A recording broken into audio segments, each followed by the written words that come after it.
समंदर की गहराइयों में कब क्या मिल जाए कोई नहीं जानता।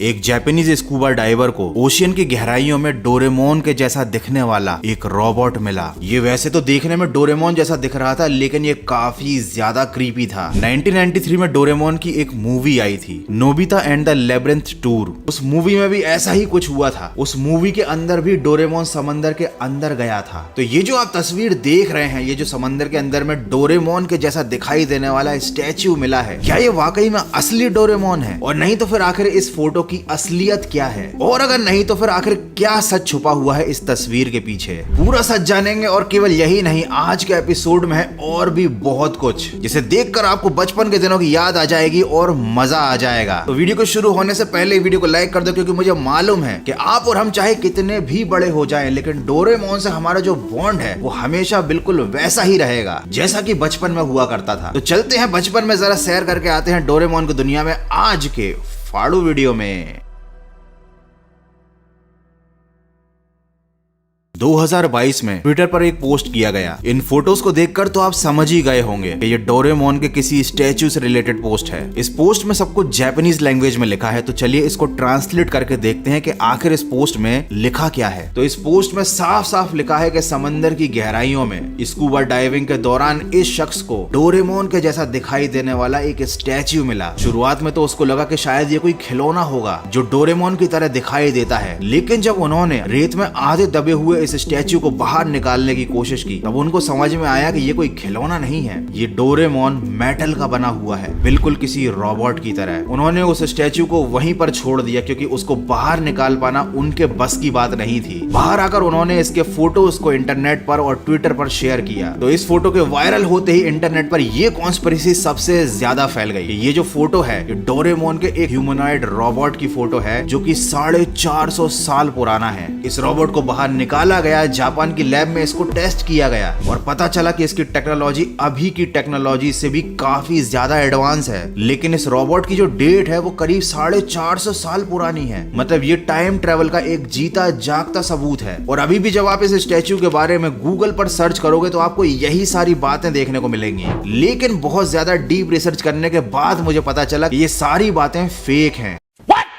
हाँ, स्कूबा डाइविंग के दौरान डोरेमोन जैसा दिखने वाला एक स्टैच्यू मिला था, और वो बिल्कुल यही था जो इस फोटो में अभी आप देख रहे हो। और ये मेटल का बना हुआ है, क्योंकि ये एक स्टैच्यू है जिसको अम्यूजमेंट पार्क के लिए बनाया गया था। वो पार्क डोरेमोन की थीम पर बेस्ड था। और इस स्टैच्यू की कोई कार्बन डेटिंग किसी जापान की लैब में नहीं की गई। ये कोई 450 साल पुराना डोरेमोन का रोबोट नहीं है, बल्कि 4-5 साल पुराना अम्यूजमेंट पार्क का एक पुराना सा डोरेमोन जैसा दिखने वाला मेटल का स्टैच्यू है। लेकिन एक बात अभी भी मिस्ट्री है कि भैया ये जो डोरेमोन जैसा दिखने वाला स्टैच्यू है, ये ओशियन के अंदर कहां से आ गया? फिलहाल इस बारे में तो अभी कोई इन्फॉर्मेशन नहीं है, लेकिन अगर फ्यूचर में कुछ भी पता चलता है तो मैं वीडियो बना के आपको जरूर बता दूंगा। ये तो थी डोरेमोन की एक कॉन्स्पिरेसी। अब बात करते हैं टेरू टेरू बोजू के बारे में। अब आप बोलोगे ये टेरू टेरू क्या है? डोरेमोन, शिनचैन और निंजा हथौड़ी के बहुत सारे एपिसोड्स में आपने खिड़की के पास ये वाली डॉल जरूर देखी होगी, और आपके दिमाग में भी सवाल आया होगा कि भैया आखिर इन गुड़ियाओं को खिड़कियों के इधर क्यों लटका कर रखा है? तो ये जो डॉल्स है, इनका नाम है टेरू टेरू बोजू, और ये एक जापानीज ट्रेडिशन है। जब बारिश बहुत ज्यादा तेज होती है, तब जापान के लोग इस तरीके की गुड़ियाओं को अपनी खिड़की के पास लटका देते हैं। जापानीज लोगों का ऐसा मानना है कि ये गुड़िया बारिश को रोक देती है। तुम बोलोगे गौरव भाई ये तो बड़ा अजीब सा ही ट्रेडिशन है, हमारे इंडिया में तो लोग चाहते हैं कि भैया अच्छी बारिश हो। तो देखो क्या है, जापान में थोड़ा सा सिस्टम उल्टा है। यहाँ पर जब बारिश होती है तो लोगों को काम पर जाने में बड़ी परेशानी होती है। मौसम खराब होता है तो बहुत लोगों का नुकसान होता है, और इसीलिए बारिश को रोकने के लिए और मौसम को अच्छा रखने के लिए ये ट्रेडिशन जापान में बहुत फेमस है। अब ये टेरू टेरू बोजू वाकई में बारिश को रोक सकती है या नहीं ये तो नहीं पता, लेकिन अगर ऐसी गुड़िया इंडिया में कहीं किसी को दिख जाए तो ये उसे डरा जरूर सकती है। क्योंकि भैया हमारे यहाँ ऐसी गुड़ियाओं का यूज ब्लैक मैजिक करने में किया जाता है। इंडिया वाले गुड़िया का यूज भी छोटे मोटे काम के लिए नहीं करते। एनीवे, ये टेरू टेरू बोजू जो है ना, दिखने में काफी ज्यादा क्रीपी है। और क्रीपी डॉल से याद आया कि रियल घोस्ट का पार्ट 21 आ चुका है, और उसमें मैंने दिखाई है एक भूतिया गुड़िया की ऐसी स्कैरी फुटेज जिसे देखकर आपके पसीने छूट जाएंगे। वैसे तो तुमने देख लिया होगा, लेकिन अगर फिर भी तुमसे वो वीडियो मिस हो गया है तो इस वीडियो के खत्म होने के बाद उसे जाकर जरूर देखना। एंड हाँ, this video is not sponsored by Gaurav Katare extra, क्योंकि वो तो मैं खुद ही हूँ। 50 रुपया कट ओवर एक्टिंग के। चलो अब ओवर एक्टिंग को बंद करता हूँ और आपको बताता हूँ एक creepy theory related to Doraemon. इस थ्योरी के अकॉर्डिंग डोरेमोन रियल नहीं था, बल्कि वो नोबिता की इमेजिनेशन थी। नोबिता एक ऐसा लोनली लड़का था जिसका कोई दोस्त नहीं था। वो शिज़ोफ्रेनिया नाम की एक बीमारी से ग्रसित था और इसी बीमारी के चलते उसने अपने अकेलेपन को दूर करने के लिए डोरेमोन जैसा एक ऐसा फ्रेंड इमेजिन किया जो उसकी हर ख्वाहिश को अपने एडवांस गैजेट से पूरी कर देता था। बहुत सारे लोग क्लेम करते हैं कि नोबिता का जो कैरेक्टर था वो रियल लाइफ से इंस्पायर्ड था। मतलब जापान में वाकई में ऐसा कोई लड़का हुआ करता था जिसको ऐसी कोई बीमारी थी कि वो डोरेमोन जैसे किसी कैरेक्टर को इमेजिन करता था। और बाद में उस लड़के के साथ बहुत बुरा हुआ जब उसको पता चला कि डोरेमोन केवल उसकी इमेजिनेशन थी। और ये जो नोबिता और डोरेमोन की कहानी है ना, ये रियल लाइफ से इंस्पायर्ड नहीं थी, ये पूरी तरीके से इमेजिनेशन थी।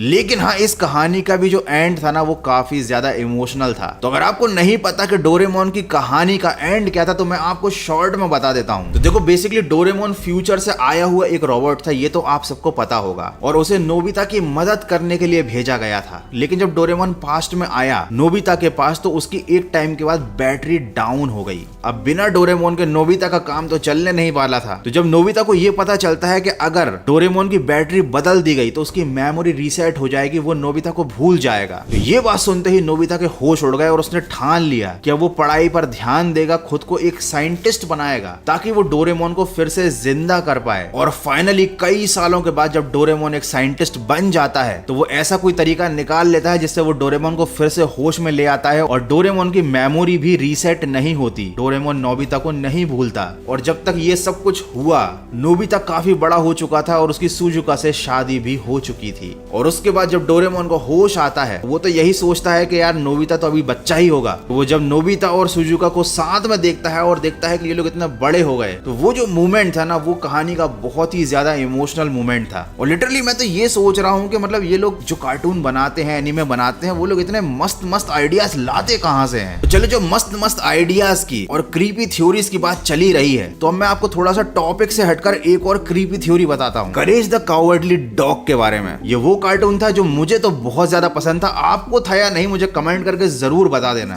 और ऐसे नहीं बोल रहा हूँ, सच में बताना, तभी तो पता चलेगा कि भाई हमारी पसंद मिलती है कि नहीं। तो ये जो कार्टून था ना, इसमें आपने गौर किया होगा कि भैया जब भी कोई मॉन्स्टर आता था तो म्यूरियल और उसका जो हस्बैंड था वो डरते नहीं थे, केवल ये करेज नाम का जो डॉग था ना वही डरता था। तो उसके पीछे थ्योरी ये थी कि करेज जिस घर में रहता था वो बहुत ही दूर एकांत जगह पे था, उसके आसपास कोई भी नहीं था और वो ज्यादा कहीं घर से बाहर जाता भी नहीं था। तो करेज जो था ना वो यही समझता था कि पूरी दुनिया में वो है और उसके मालिक हैं, मतलब म्यूरियल और म्यूरल का हस्बैंड। और उन दोनों के अलावा अगर कोई तीसरा बंदा इनके घर के आसपास आता था तो वो करेज को किसी मॉन्स्टर की तरह लगता था। उसे लगता था कि शायद ये हम लोगों को नुकसान पहुंचाने आया है। और वो जो क्रीपी से मॉन्स्टर दिखाए जाते थे ना कार्टून में, वो करेज की नजरों से दिखाए जाते थे। मतलब करेज उनको ऐसा इमेजिन कर रहा होता था और एक्चुअली में वो इतने खतरनाक भी नहीं दिखते थे, लेकिन करेज को वो ऐसे ही दिखते थे क्योंकि करेज ने म्यूरियल और उसके हस्बैंड के अलावा किसी और की इस दुनिया में इमेजिनेशन की ही नहीं थी। उसको लगता था कि बस हम तीनों ही हैं। मतलब आप खुद सोचो, ये एक छोटा सा कार्टून था बच्चों का, लेकिन उसके पीछे भी कितनी डीप थॉट थी।